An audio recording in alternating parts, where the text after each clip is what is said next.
One of the distinctive features of our DRFEWS project is the participatory approach we're taking to developing our models.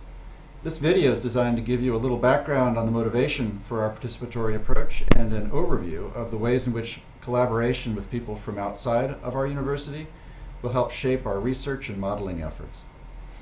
Participatory modeling arose because of growing questions about the usefulness, relevance, and impacts from conventional academic modeling efforts.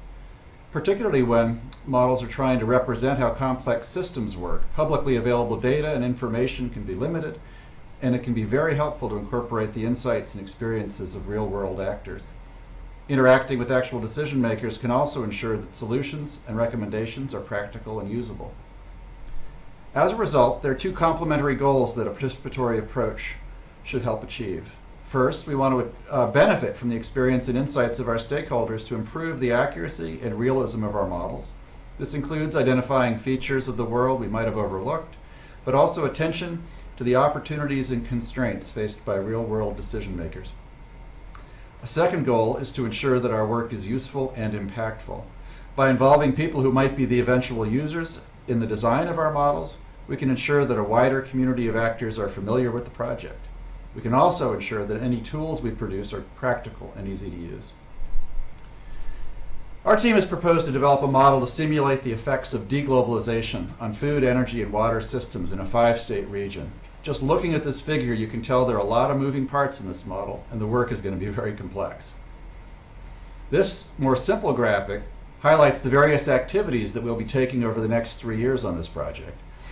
They are described in more detail in our overview video, but I wanted to walk through a little bit of how we involve stakeholders and participants in each aspect. First, we've created a Regional Advisory Council, or RAC, that's going to meet annually and provide input and advice to our project team and review our overall progress. The RAC will provide more high-level feedback on whether we're headed in the right direction and developing things of value eventually for regional decision makers.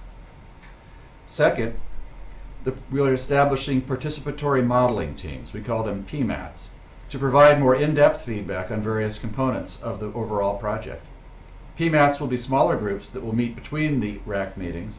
PMAT members will learn more about the inner workings of key models or activities and will benefit from a deeper understanding of how university scientists and modelers think and work.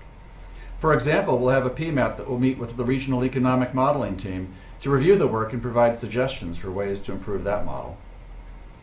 Finally, we'll seek input from the RAC and PMATs on project activities designed to provide broader impacts and benefits to society from our work, like development of curriculum and opportunities to hold workshops for regional stakeholders. While we expect many questions to emerge during the process, we've already identified some initial examples of topics where participatory advisors will be encouraged to provide input. Some of these are listed on this slide. For example, as we create the model for the regional economy, we're looking for advice about linkages between sectors we might otherwise miss. Similarly, we want input from the PMAT and RAC about what scenarios we should use to explore the effects of future shocks on this region and to capture how farmers and landowners are likely to respond. Ultimately, we believe that engaging with non-academic partners in the inner workings of the science and modeling effort will lead to better and more useful tools. To ensure that we use our time with our advisors well, we'll be periodically checking in with them to see if the project's outputs are what they expected and would find potentially useful in their work.